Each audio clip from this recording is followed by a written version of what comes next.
Hello everyone, welcome to Magnet Brains. मैं हूं अदिति शाह और आज के लेक्चर में हम करने वाले हैं क्लास 12th अकाउंट्स का चैप्टर जिसका नाम है कैश फ्लो स्टेटमेंट्स। तो हम लोगों ने प्रीवियस वीडियो में क्वेश्चन 41 तक क्वेश्चंस देख लिए थे। अब हम प्रैक्टिकल प्रॉब्लम्स क्वेश्चन नंबर 42 पर आगे बढ़ रहे हैं। यहाँ पर कैश फ्लो स्टेटमेंट बनाना तो है, ठीक है, जो अभी तक हम सीख रहे थे, लेकिन उसमें थोड़े बहुत ट्विस्ट एंड टर्न्स, थोड़े एडजस्टमेंट्स डालेंगे, ठीक है। तो हमें थोड़ा उसका इफेक्ट लेते हुए और उसको ध्यान में रखते हुए क्वेश्चन को सॉल्व करना है। चलो, तो क्या दिया है क्वेश्चन 42 में, balance sheet of Varun limited as at 31 March 2021 is as follows. तो हमें यहाँ पर बैलेंस शीट दी हुई है, ये सारे आपको ओपनिंग बैलेंसेस दिए हैं और ये सारे क्लोजिंग बैलेंसेस दिए हैं। इक्विटी एंड लाइबिलिटीज दिया है जिसमें शेयर होल्डर्स फंड्स के अंडर शेयर कैपिटल दिया है, तो ये कौन सी एक्टिविटी में आ जाता है, फाइनेंसिंग एक्टिविटी में आ जाएगा। रिजर्व एंड सरप्लस में हमें सिर्फ surplus that is balance in statement of profit and loss दिया है, मतलब ये आपका ऑपरेटिंग एक्टिविटी में वर्किंग नोट का पार्ट बनेगा। नॉन करेंट लाइबिलिटीज में लॉन्ग टर्म बोरिंग्स दिया है, इसका हमें नोट दिया हुआ है। तो loan from Aman limited and loan from bank, ये दोनों ही आपके फाइनेंसिंग एक्टिविटी का पार्ट बन जाएंगे, ठीक है। देन करंट लाइबिलिटीज में ट्रेड पेबल्स क्या होता है आपका करंट लाइबिलिटीज में, वर्किंग कैपिटल चेंजेस में आता है, ऑपरेटिंग एक्टिविटी के, ठीक है। नेक्स्ट, यहाँ पर भी पहले हम लिख लेते हैं फाइनेंसिंग। चलिए, नेक्स्ट क्या है, non current assets. Non current assets में आपको क्या दिया हुआ है, property plant and equipment, fixed assets, tangible. Note number 2 में इसका एक्सप्लेनेशन दिया है। तो नोट नंबर 2 में देखो ध्यान से क्या क्या दिया हुआ है। टैंजिबल एसेट्स में आपको लैंड अलग से दिया है, बिल्डिंग दिया है, ठीक है, एंड मशीनरी दिया है, लेस अक्यूमुलेटेड डेप्रिसिएशन दिया है, ठीक है।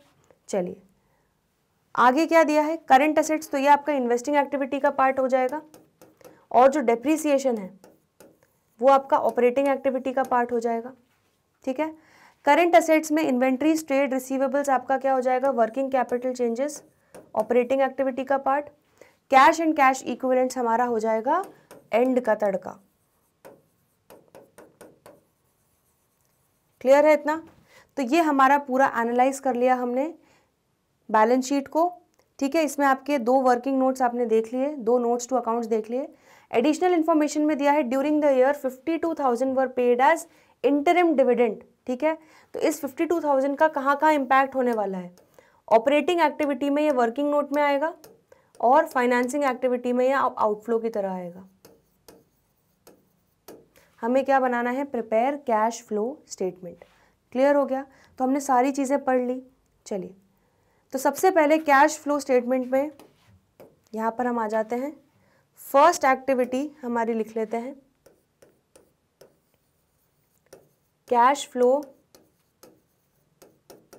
From operating activities.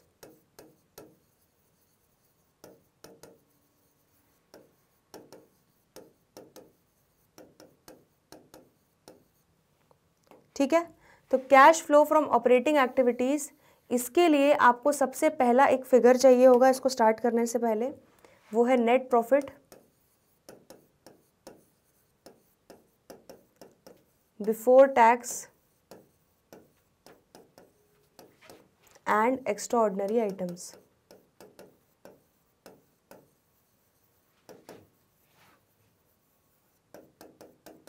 ठीक है, तो इसके लिए हम बना रहे हैं working note number 1,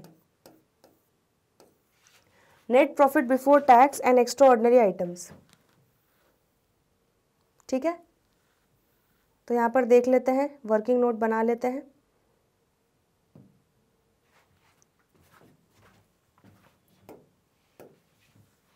working notes में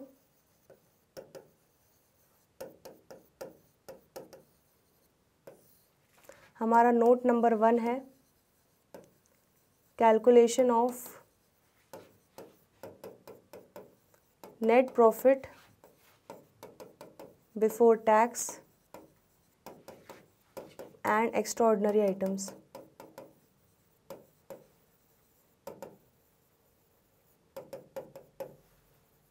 चलिए, तो सबसे पहले हमें क्या निकालना होगा, सबसे पहले हम निकालेंगे इसमें net profit during the year. और net profit during the year कैसे निकलता है, closing balance minus opening balance,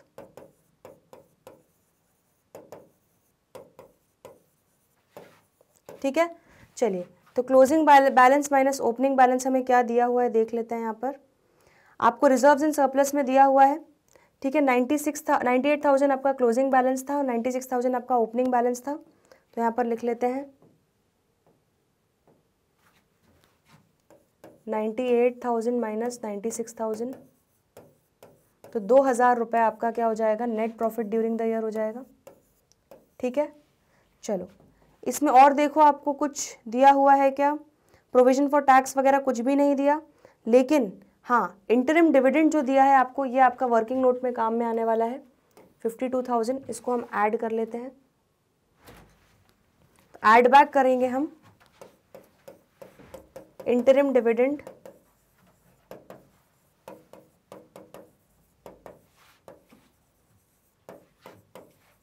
paid during the year,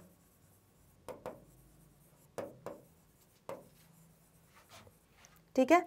तो 52,000 आपने यहाँ पर ऐड कर लिया। अब एक बार जल्दी से रिव्यू कर लो बैलेंस शीट। इसमें इसके अलावा आपका कोई वर्किंग नोट वाला चीज़ तो नहीं था, ठीक है। वर्किंग नोट वाला चीज़ एक ये था आपका, और वर्किंग नोट वाला चीज़ आपका इंटरिम डिविडेंड था, दैट्स इट। चलिए, तो यहाँ पर हमारा net profit before tax and extraordinary items का कैलकुलेशन कंप्लीट होता है। ये हो जाएगा हमारा 54,000, ठीक है। तो 54,000 आपका क्या आ जाएगा, net profit before tax and extraordinary items.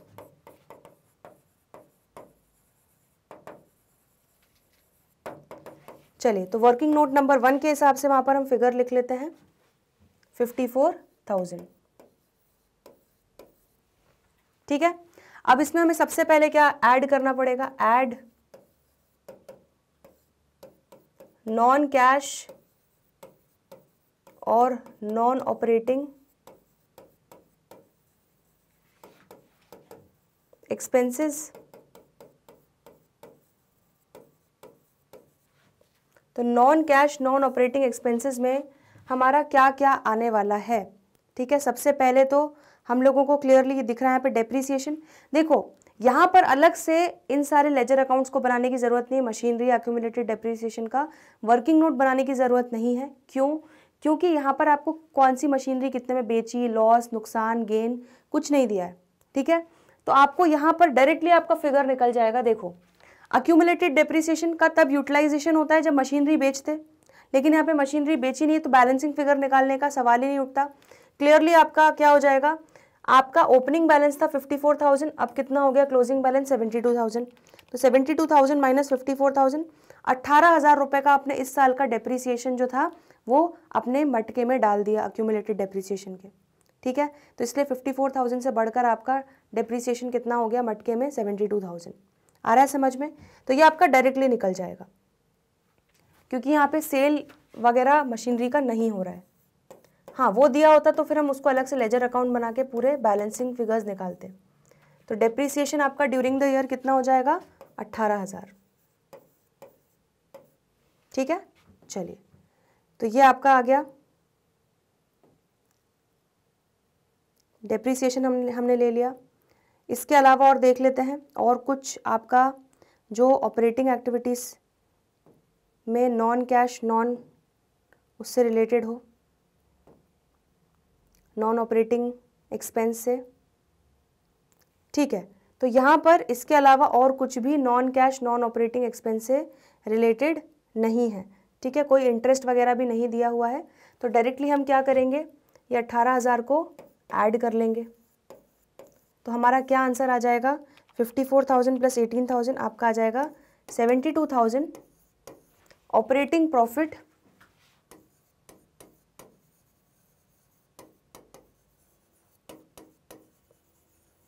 Before working capital changes.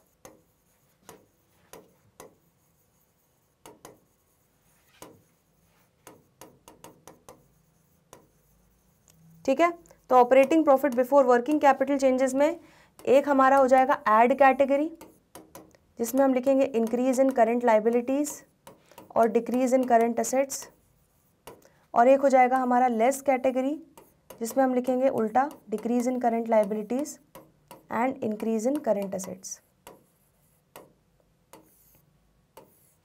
चलिए तो यहाँ पर देखते जाते हैं ध्यान से। करंट लाइबिलिटीज में आपको क्या दिया हुआ है, ट्रेड पेबल्स।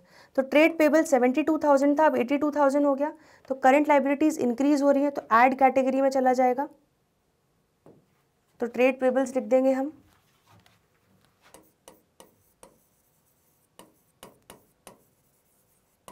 10,000 से,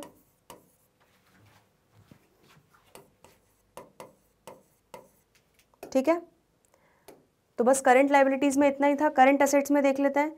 इन्वेंट्रीज 50,000 थी, अब 44,000 हो गई, ठीक है। इसका मतलब इन्वेंट्रीज हमारी 6,000 से डिक्रीज हो गई, तो ये भी ऐड कैटेगरी में चला जाएगा। इन्वेंट्रीज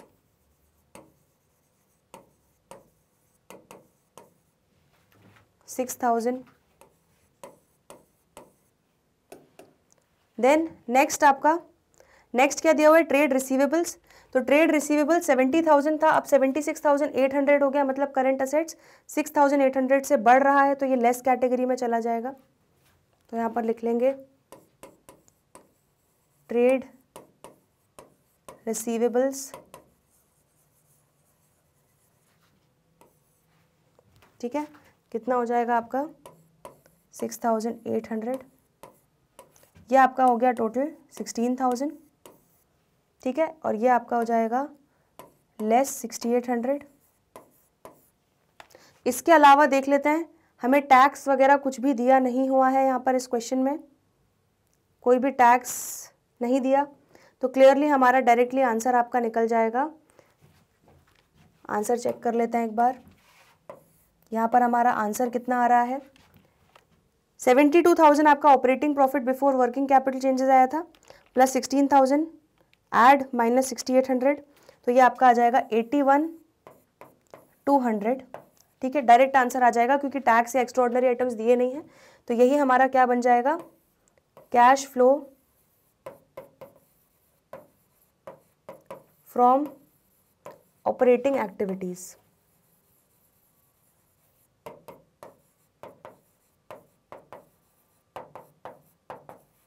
क्लियर हो गया। तो ये हमारी एक्टिविटी नंबर 1 बिल्कुल परफेक्ट आंसर आ गया, cash flow from operating activities. हमारा परफेक्ट आंसर आ चुका है। जल्दी से देख लो सोल्यूशन, इसमें कोई डाउट हो तो पूछ लो। फर्स्ट एक्टिविटी कंप्लीट हो गई, अब आगे बढ़ रहे हैं नेक्स्ट एक्टिविटी पे।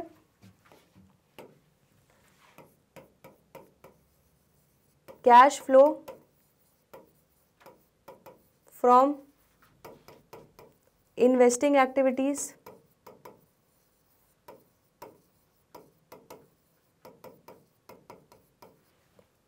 चलिए, तो cash flow from investing activities में क्या क्या आ जाएगा, ये आपका पूरा वर्किंग नोट्स टू अकाउंट जो दिया है, इसी में से हम सारी चीजें उठा लेते हैं। लैंड 40,000 था, अब 60,000 हो गया, इसका मतलब आपने 20,000 का लैंड खरीदा है, आपका आउटफ्लो हुआ होगा। तो यहाँ पर लिख लेते हैं payment made to purchase land, कितना 20,000। नेक्स्ट, बिल्डिंग 1 लाख की थी, 1,10,000 की होगी, तो 10,000 का आपने बिल्डिंग खरीदा, ठीक है। तो यहाँ पर लिख लेंगे payment made to purchase building, कितना 10,000।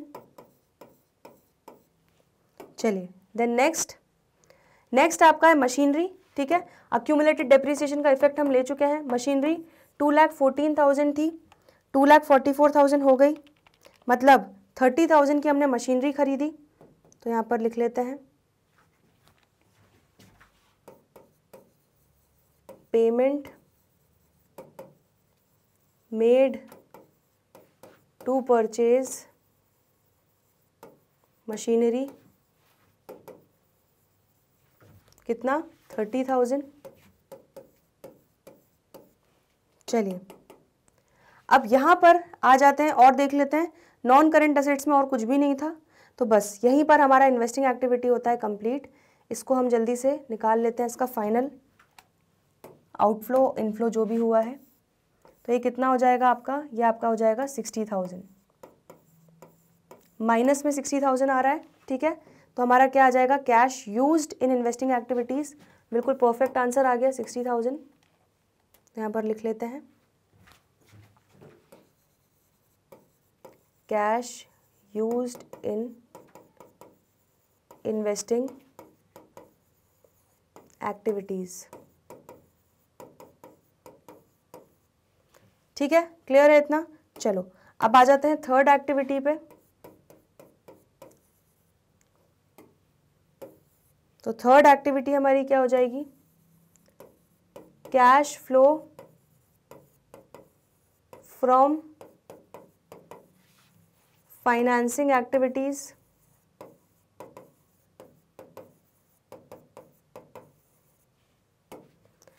Cash flow from financing activities में क्या क्या आएगा।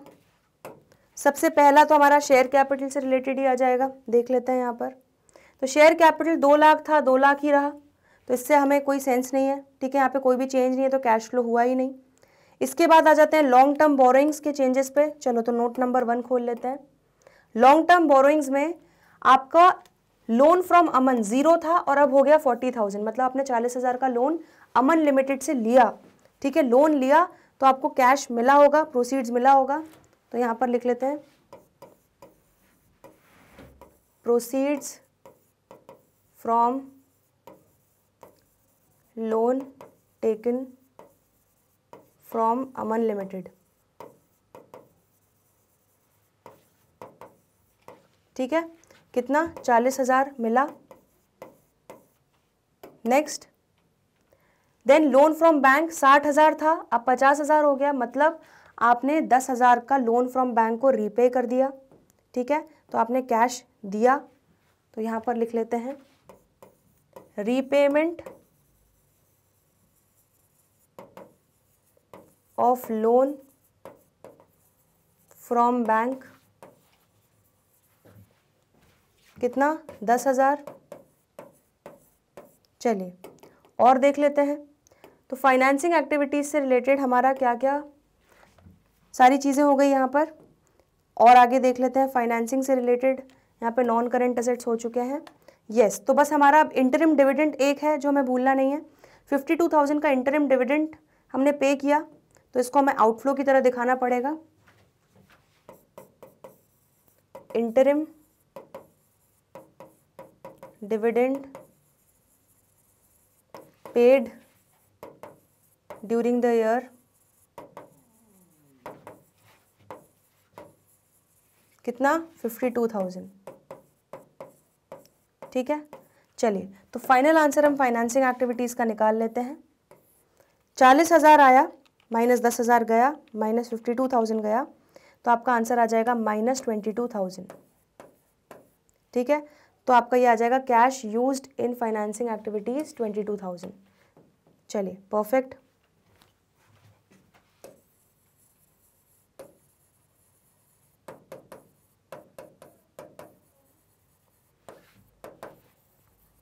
तो हमारी डिश प्रिपेयर हो चुकी है अब, ठीक है। तीनों एक्टिविटीज़ से हमने जो कैश फ्लो होना है वो हमने निकाल लिया है। ऑपरेटिंग एक्टिविटीज़ का निकाल लिया 81,200, इन्वेस्टिंग एक्टिविटीज़ का निकाल लिया cash used 60,000 and financing activities का निकाल लिया कैश यूज्ड 22,000, ठीक है। चलो अब फाइनल तड़का लगाने की बारी है। तो यहाँ पर हम निकाल लेते हैं नेट इंक्रीज या डिक्रीज।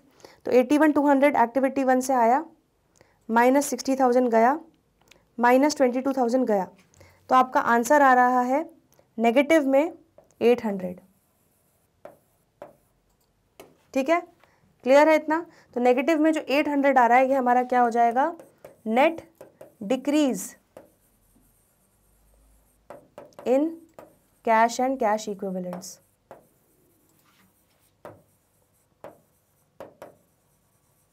अब ये नेट डिक्रीज जो आ गया है इसमें जब हम ऐड कर देंगे opening cash and cash equivalents.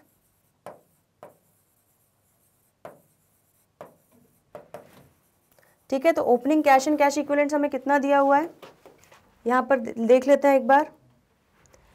Opening cash and cash equivalents हमें कितना दिया है, 8000। ठीक है, तो 8000 आ जाएगा। तो अब आपका फाइनल आंसर निकल जाएगा यहाँ पर 8000 माइनस 800 कितना हो रहा है, 7200। तो 7200 आपका क्या हो जाएगा, क्लोजिंग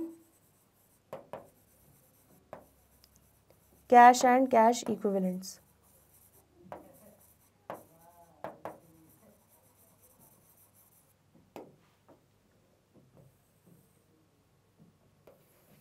चलिए, तो यहाँ पर ये हमारा क्वेश्चन हो रहा है कंप्लीट। एक बार आंसर चेक कर लेते हैं हम अपना, क्लोजिंग बैलेंस से टैली कर लेते हैं। तो आपका closing cash and cash equivalents कितना आ रहा है, 7200। परफेक्ट हो गया हमारा ये क्वेश्चन। चलो जल्दी से नोट कर लो, इस क्वेश्चन में कोई भी डाउट हो तो पूछ लो। चलिए अब आगे बढ़ते हैं नेक्स्ट क्वेश्चन पे, क्वेश्चन 43।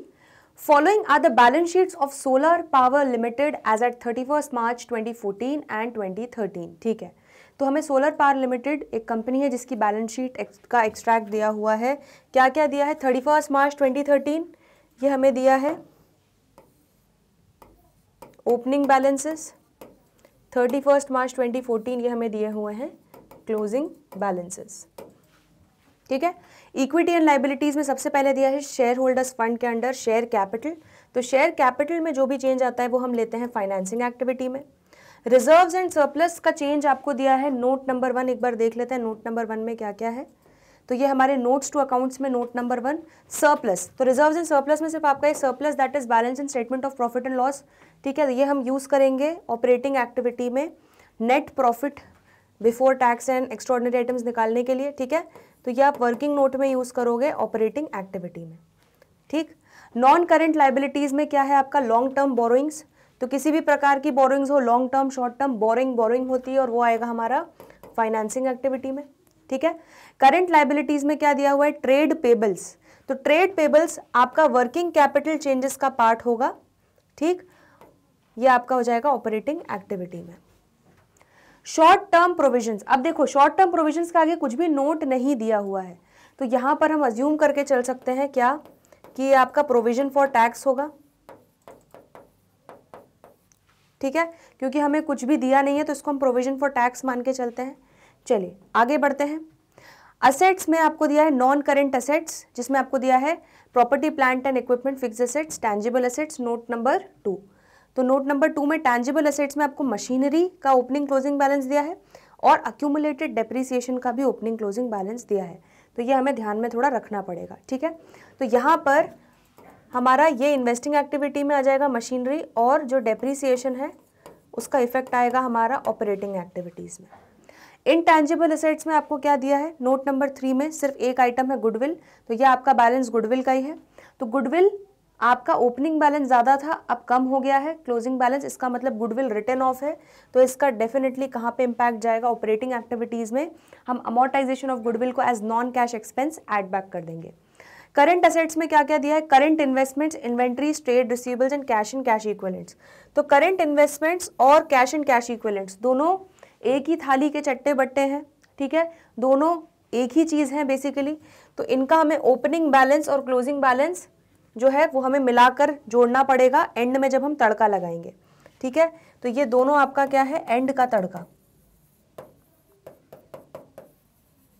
अब बचे ये दो, इन्वेंट्रीज और ट्रेड रिसीवेबल्स, ये दोनों आपके वर्किंग कैपिटल चेंजेस का पार्ट बनेंगे ऑपरेटिंग एक्टिविटी में। आ रहा है समझ में, क्लियर हो गया इतना। चलो आगे क्या बोल रहे हैं, एडिशनल इंफॉर्मेशन में during the year a piece of machinery costing 48,000 on which accumulated depreciation was 32,000 was sold for 12,000। लो भाई, यहाँ पर इसका मतलब उन्होंने बोल दिया है कि बेटा तुम्हें बनाना पड़ेगा क्या, तुम्हें मशीनरी अकाउंट और अक्यूमुलेटेड डेप्रिसिएशन अकाउंट का लेजर अकाउंट बनाना पड़ेगा। ठीक है, एडिशनल इन्फॉर्मेशन में क्योंकि मशीनरी बेच रहे हैं तो यहाँ पर वो पूरी वर्किंग करके बैलेंसिंग फिगर निकालना पड़ेगा। ठीक है, और उसका पूरा इफेक्ट लेना पड़ेगा। समझ में आ गया। चलो ठीक है, तो ये हमारा पूरा क्वेश्चन था। तो हमारा एक बेसिक सा कैश फ्लो स्टेटमेंट का फॉर्मेट बना हुआ है। ठीक है, थोड़ा बड़ा कैश फ्लो स्टेटमेंट बनेगा, लेकिन मेन क्वेश्चन पे जाने से पहले अपनी तैयारी पूरी कर लेते हैं। यहाँ पर हम बना लेते हैं अपने वर्किंग नोट्स। ठीक है, तो अभी जो जो दिमाग में आ रहे हैं वर्किंग नोट्स वो सबसे पहले बना लेते हैं। सबसे पहले जो 2 लेजर अकाउंट्स बनाने हैं, एक हमारा मशीनरी अकाउंट, एक हमारा accumulated depreciation account. Debit side, credit side, ये हो जाएगा मशीनरी अकाउंट,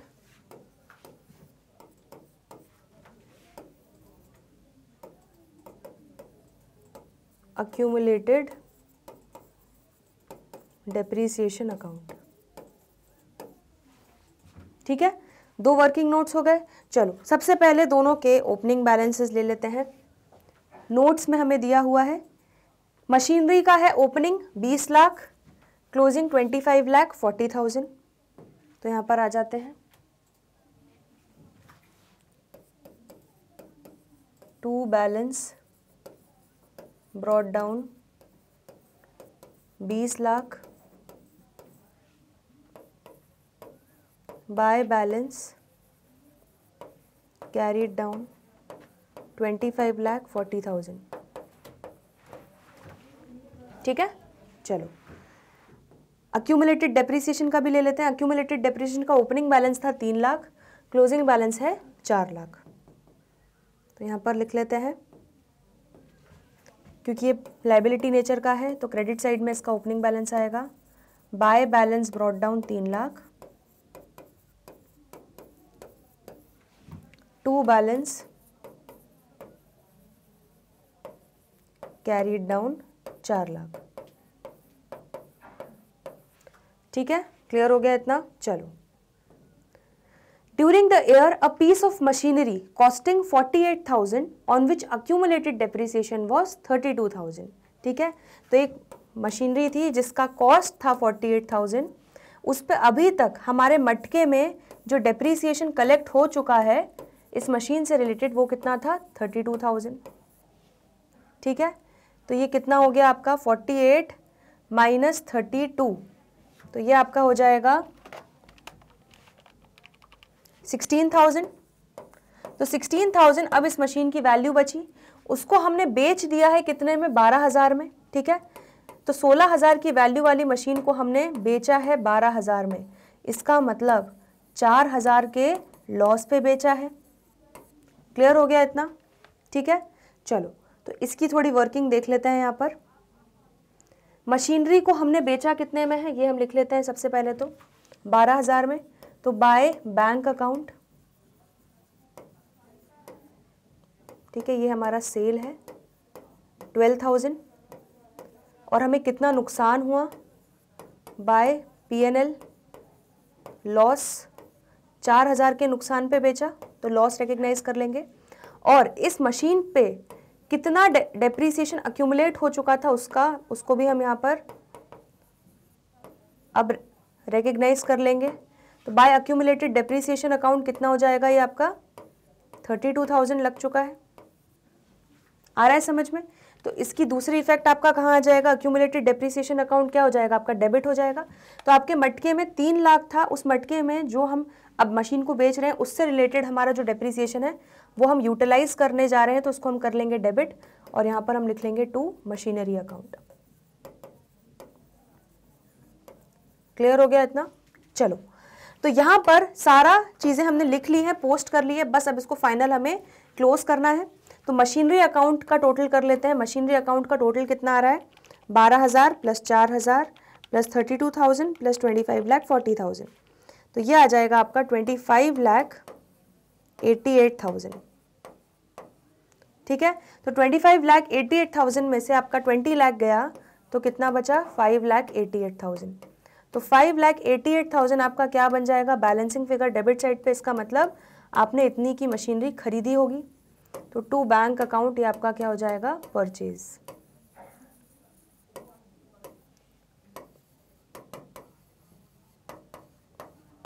क्लियर हो गया इतना। चलो अब अक्यूमुलेटेड डेप्रीसिएशन देख लेते हैं।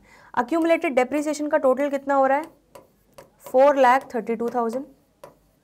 4,32,000 में से 3 लाख गया तो कितना बचा? 1,32,000 आपका यहाँ पर बैलेंसिंग फिगर आ जाएगा। ये क्या हो जाएगा आपका? इस साल का कितना डेप्रीसिएशन चार्ज हुआ जो हमने मटके में डाला, तो बाय डेप्रीसिएशन अकाउंट।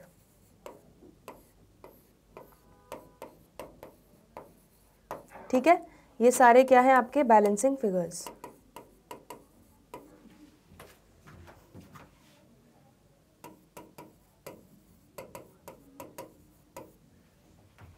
क्लियर हो गया?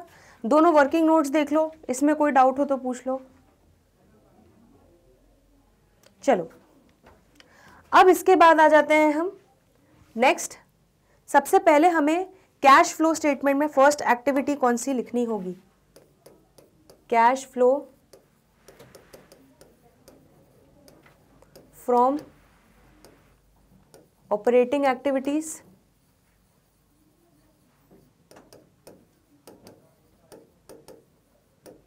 तो cash flow from operating activities सबसे फर्स्ट एक्टिविटी है जो हमें कैलकुलेट करनी है।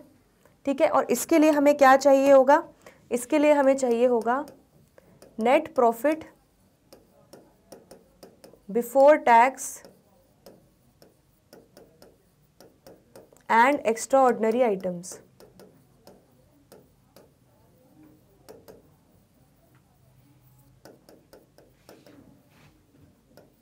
ठीक है, इसका working note. Net profit before tax and extra ordinary items का भी एक वर्किंग नोट बना लेते हैं हम, वर्किंग नोट नंबर 3। तो वर्किंग नोट नंबर 3 में सबसे पहले हम निकाल लेते हैं net profit during the year.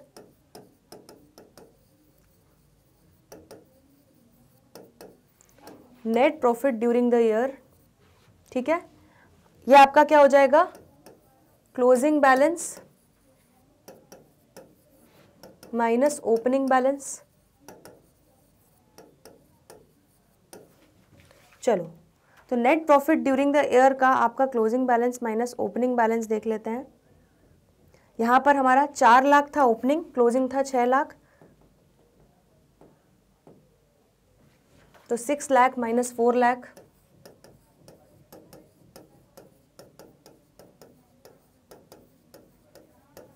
ठीक है, ये कितना हो जाएगा आपका? 2 लाख।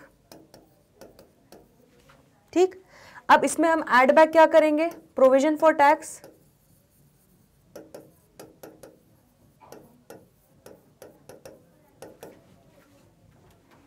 ठीक, तो यहां पर हमारा प्रोविजन फॉर टैक्स कितना होगा?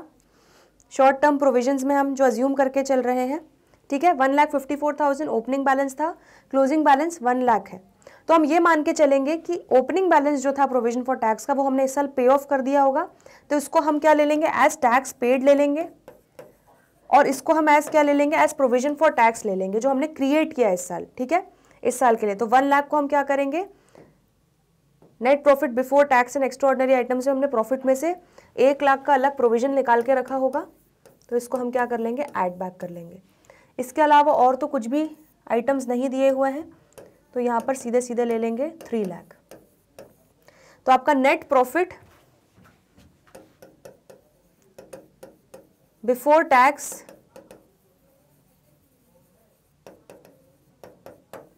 एंड एक्स्ट्रा ऑर्डिनरी आइटम्स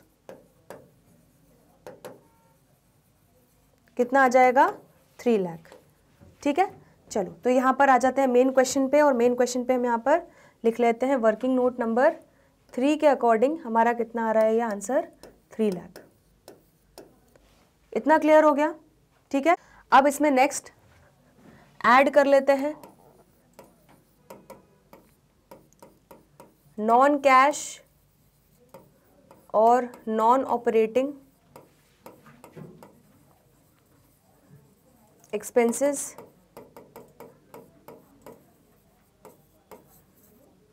ठीक है, तो नॉन कैश और नॉन ऑपरेटिंग एक्सपेंसेस हम इसमें ऐड कर लेते हैं। सबसे पहले क्या आ जाएगा? यहां पर आ जाते हैं जो वर्किंग नोट्स बनाए हुए हैं।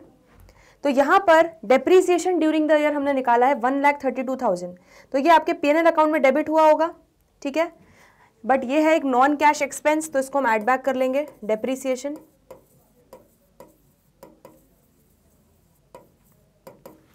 ये हम निकाल लेते हैं, लिख देते हैं वर्किंग नोट नंबर 2 के अकॉर्डिंग। कितना? 1,32,000 आ गया हमारा, ठीक है।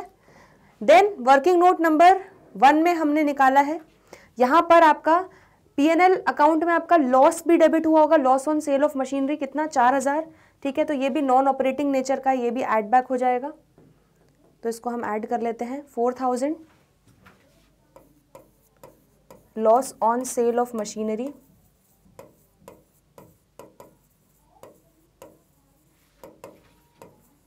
वर्किंग नोट नंबर 1 कितना? 4,000। क्लियर है? चलो आ जाते हैं अब इसके बाद मेन क्वेश्चन पे। और क्या बचा? तो हमने यहाँ पर इनटैंजिबल एसेट्स में 2,24,000 गुडविल था और अब कितना हो गया? 80,000। इसका मतलब गुडविल को अमोर्टाइज किया हमने, राइट ऑफ किया कितना? 1,44,000 से। तो यहाँ पर हम लिख लेते हैं amortization of goodwill,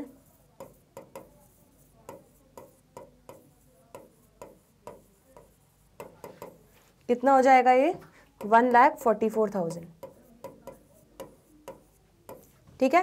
टोटल कितना हो गया?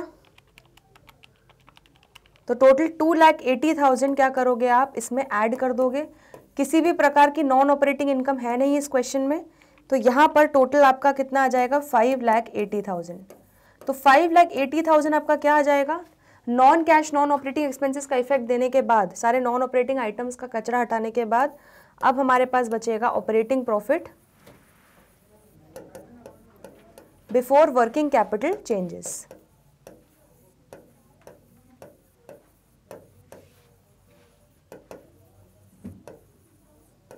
चलो अब ऐड और लेस का इफेक्ट देते हैं। तो वर्किंग कैपिटल चेंजेस में एक होता है हमारा ऐड वाला इफेक्ट और एक होता है हमारा लेस वाला इफेक्ट, ठीक है। तो ऐड में क्या करते हैं? Increase in current liabilities, decrease in current assets, और लेस में क्या करते हैं? Decrease in current liabilities, increase in current assets, ठीक है। चलो तो यहां पर आ जाते हैं मेन बैलेंस शीट पे। यहां पर ट्रेड पेबल सबसे पहला है हमारा वर्किंग कैपिटल चेंजेस वाला। तो करंट लाइबिलिटी है 4,08,000 थी, अब 3,58,000 हो गई। इसका मतलब current liability that is trade payables हमारा डिक्रीज हो रहा है, तो ये आपका लेस की कैटेगरी में चला जाएगा। कितने से डिक्रीज हो रहा है? 50,000 से, ठीक है। तो यहाँ पर हम लिख लेते हैं ट्रेड पेबल्स लेस वाली कैटेगरी में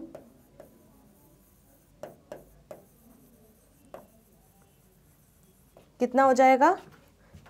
50,000। चलिए देन नेक्स्ट, इसके बाद आपका क्या बचा?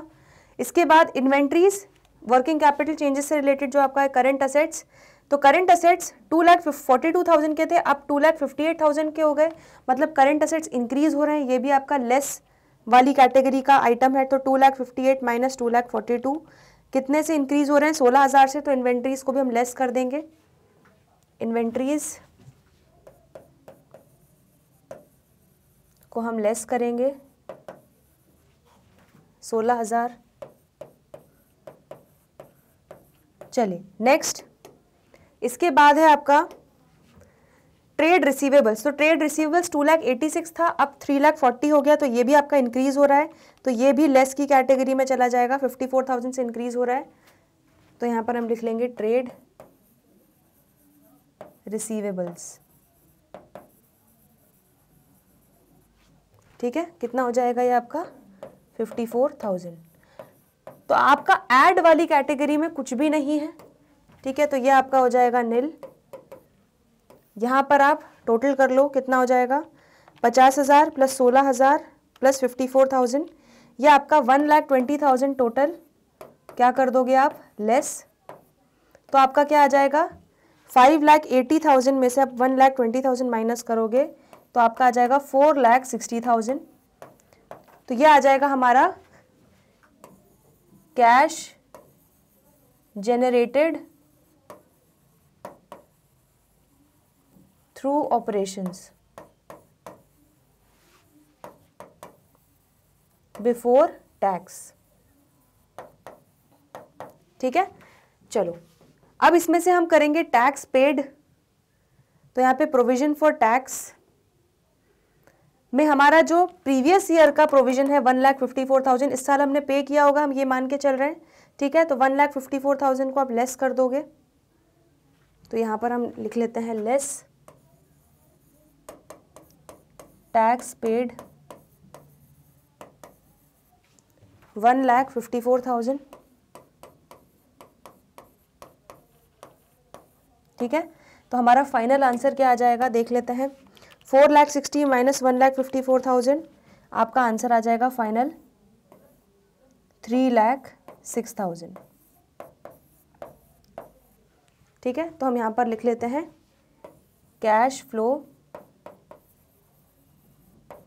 फ्रॉम ऑपरेटिंग एक्टिविटीज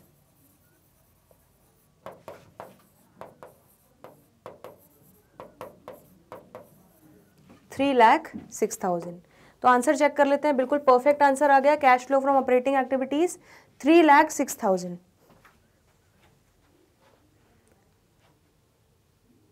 ठीक है,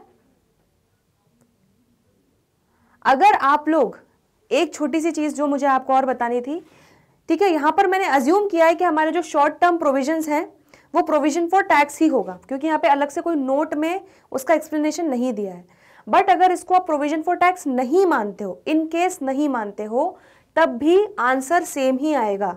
अगर इसको आप सिर्फ एक कोई नॉर्मल प्रोविजन फॉर कोई और प्रोविजन होता है प्रोविजन फॉर टैक्स की जगह, तो इसको हम करंट लायबिलिटी की तरह ट्रीट करते, और यहाँ पर क्या इसको हम वर्किंग कैपिटल चेंजेस में ही इसका इफेक्ट लेते, तो इवेंचुअली क्या होता 1,54,000 से 1,00,000 हो रहा है, मतलब करंट लायबिलिटीज आपकी कम हो रही हैं, तो ये आपकी लेस कैटेगरी में चला जाता है और 54,000 आपका लेस हो जाता। ठीक है, और देखो यहां पर भी वही हो रहा है, यहां पर 3 लाख में 1 लाख ऐड हुआ। ठीक है, net profit before tax and extraordinary item के लिए मैंने यहाँ पे 1 लाख ऐड किया। ठीक है, और 1,54,000 मैंने यहाँ पर माइनस किया, तो इवेंचुअली -54,000 का ही इफेक्ट आ रहा है समझ में। तो आप शॉर्ट टर्म प्रोविजन का कुछ भी अजम्पशन ले सकते हो। मैंने यहाँ पर उसको मान लिया कि ये टैक्स पेड है, क्योंकि कुछ भी स्पेसिफाई नहीं किया गया है। ठीक है, उसको मान लिया कि ये टैक्स प्रोविजन फॉर टैक्स से रिलेटेड है, बट आप चाहो तो किसी और प्रोविजन से रिलेटेड आप मान सकते हो, और उसको आप वर्किंग कैपिटल चेंजेस में उसका इफेक्ट ले सकते हो।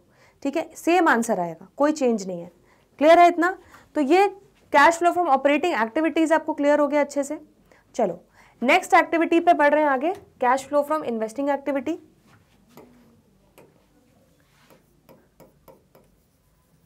तो कैश फ्लो फ्रॉम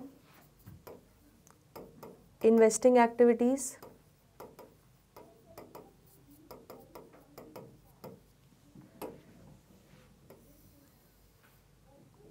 चलिए, तो यहां पर आ जाते हैं। सबसे पहले यहां पर मशीनरी अकाउंट में सबसे पहले 12,000 आपका प्रोसीड्स आया। ठीक है, तो यहां पर हम लिख लेते हैं proceeds from sale of machinery. कितना हो जाएगा आपका ये 12,000। ठीक है, फिर हमने मशीनरी खरीदी, तो पेमेंट मेड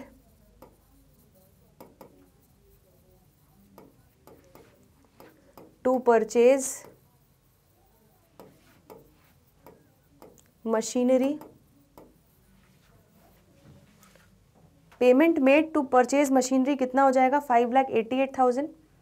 तो यहाँ पर 5,88,000 का आपका आउटफ्लो हुआ, मशीनरी खरीदने के लिए आपने कैश दिया। ठीक है, चलो तो मशीनरी अकाउंट का हमने सारी चीज़ें यहाँ पर ले ली। अब एक बार बैलेंस शीट देख लेते हैं, रिव्यू कर लेते हैं। तो टैंजिबल एसेट्स में हमने इन्वेस्टिंग का भी इफेक्ट ले लिया है। ठीक है, और डेप्रिसिएशन का इफेक्ट भी ले लिया है। इसके अलावा आपका इन्वेस्टिंग एक्टिविटी से रिलेटेड और कुछ है नहीं। तो चलिए फाइनल आंसर हमारा आ जाएगा कितना 12,000 माइनस 5,88,000। तो ये आपका आ जाएगा 5,76,000 नेगेटिव। दैट मीन्स ये आपका क्या हो जाएगा cash used in investing activities.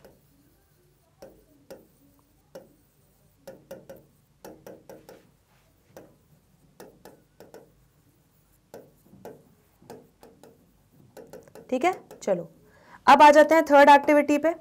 Third activity हमारी क्या हो जाएगी, cash flow from financing activity.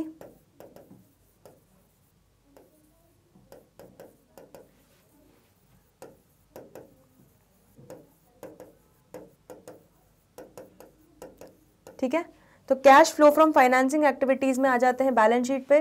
देखते हैं क्या क्या आइटम्स आ जाएंगे, हमने मार्क करके रखे हुए हैं। तो यहाँ पर सबसे पहले है हमारा शेयर कैपिटल 22 लाख था, अब कितना हो गया 24 लाख। तो 2 लाख रुपए के हमने शेयर्स इशू किए, जिसके अगेंस्ट हमें क्या मिला, प्रोसीड्स मिला। तो यहाँ पर लिख लेते हैं प्रोसीड्स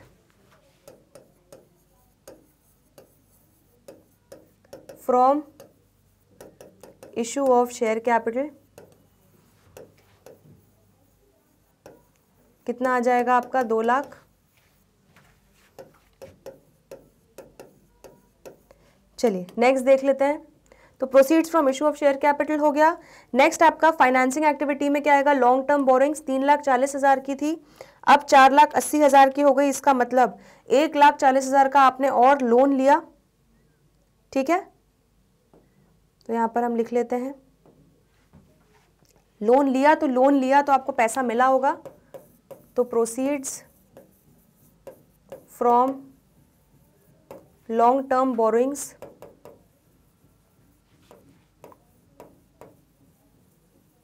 1,40,000। तो ये कितना हो जाएगा आपका टोटल, 3,40,000 हो जाएगा।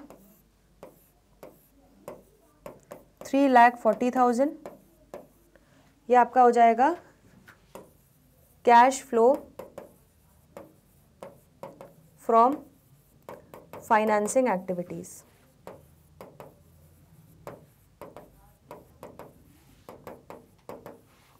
क्लियर हो गया इतना। चलो तो यहां पर 5,76,000 हमारा आ रहा है cash used in investing activities और 3,40,000 हमारा आ रहा है cash flow from financing activities. एक बार देख लो जल्दी से ये दोनों एक्टिविटीज।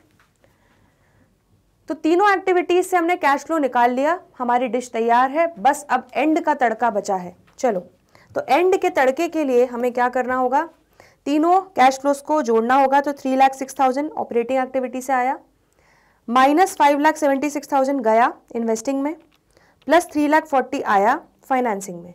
तो 70,000 आपका नेट इंक्रीज आ रहा है,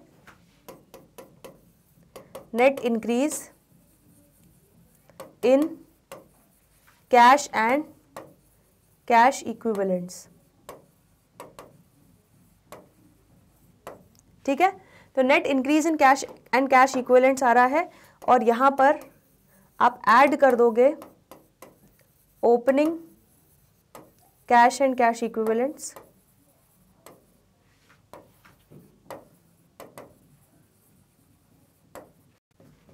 तो यहां पे बैलेंस शीट में देख लेते हैं।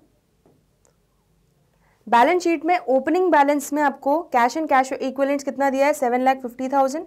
तो 7,50,000 कैश एंड कैश इक्विवेलेंट्स है और 3 लाख आपका करंट इन्वेस्टमेंट्स है। ठीक है, तो यहां पर हम लिख लेते हैं 7,50,000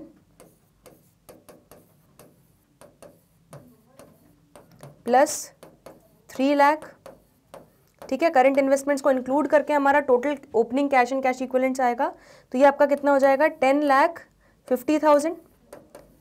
अब 10,50,000 में आप जोड़ो 70,000 तो टोटल कितना आ जाएगा, 11,20,000।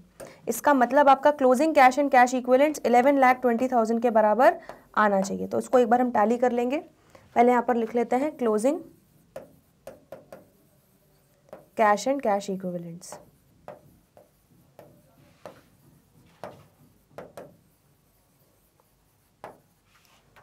ठीक है, तो 11,20,000 हम देख लेते हैं यहाँ पर 4,80,000 प्लस 6,40,000 11,20,000 आ रहा है, बिल्कुल परफेक्ट। तो आपका बिल्कुल परफेक्ट आंसर आ चुका है इस क्वेश्चन का। बस एक छोटी सी चीज ध्यान रखना है इस क्वेश्चन में, शॉर्ट टर्म प्रोविजंस को आप जो भी अज्यूम करो, अगर उसको नॉर्मल कोई शॉर्ट टर्म प्रोविजंस कुछ दूसरे प्रोविजंस आप मान के चल रहे हो एज करंट लाइबिलिटीज, उसके लिए नोट डाल देना। अगर इसको आप प्रोविजन फॉर टैक्स मान के चल रहे हो उसके लिए नोट डाल देना। इंपॉर्टेंट क्या है, नोट डालना। जो भी आपका अजम्पशन है उसका नीचे नोट कि अज्यूम्ड, हमने ये अज्यूम किया इस क्वेश्चन में, ये डालना बहुत ज़रूरी है, ठीक है। वो आपको एक बहुत सेफर साइड पर लेके जाता है। आंसर आपका दोनों ही केसेस में जैसा कि मैंने बताया सेम ही आएगा। क्लियर हो गया इतना? चलो तो जल्दी से इसका सोल्यूशन देख लो, इसमें कोई भी डाउट हो तो पूछ लो। सबसे पहले हमने cash flow from operating activities निकाला, देन हमने cash flow from investing, cash flow from financing, and then तीनों का टोटल किया। Net increase in cash and cash equivalents, यहाँ पर हम एक चीज़ और लिख देते हैं 1 + 2 + 3, ठीक है। उसमें नेट इंक्रीज आया, opening balance cash and cash equivalents का इंक्लूडिंग करेंट इन्वेस्टमेंट्स को हमने जब जोड़ा तो हमारा closing cash and cash equivalents बिल्कुल परफेक्ट आ गया, ठीक है। वर्किंग नोट्स हमने बनाए हैं यहाँ पर मशीनरी अकाउंट का और एक अक्यूमुलेटेड डेप्रिसिएशन अकाउंट का, और net profit during the year निकालने के लिए net profit before tax and extraordinary items निकालने के लिए वर्किंग नोट बनाया। अगर आप शॉर्ट टर्म प्रोविजंस में प्रोविजन फॉर टैक्स नहीं मानते हो तो आपको वर्किंग नोट बनाने की भी जरूरत नहीं है। सीधे सीधे आप जब सरप्लस का closing balance minus opening balance करोगे तो 2 लाख रुपए आपका net profit before tax and extraordinary items directly वहां चला जाएगा, ठीक है। वहां फिर 3 लाख नहीं जाएगा, 2 लाख जाएगा। तो वो आपका जो भी अजम्पशन है उसके अकॉर्डिंगली बस थोड़ा सा आंसर आपका वेरी करेगा, लेकिन आंसर सेम ही आएगा, ठीक है। जो भी है नोट डाल देना। चलिए, तो आई होप आपको ये दोनों क्वेश्चंस अच्छे से समझ में आए हैं। अब हम थोड़े से एडवांस लेवल के क्वेश्चंस कर रहे हैं जहाँ पे हम छोटे छोटे माइन्यूट एडजस्टमेंट्स भी देख रहे हैं। तो आई होप आपको अच्छे से कॉन्सेप्ट्स क्लियर हो रहे हैं, कॉन्फिडेंस आ रहा है। कोई भी डाउट हो, दिक्कत हो, परेशानी हो, कमेंट सेक्शन में लिखना ना भूलें। आज के लिए इतना ही, बाकी के जो भी क्वेश्चंस हैं करेंगे आने वाले अगले लेक्चर्स में। तो जल्दी मिलते हैं ब्रेक के बाद, देखते रहिए मैग्नेट ब्रेन्स। तब तक के लिए गुड बाय।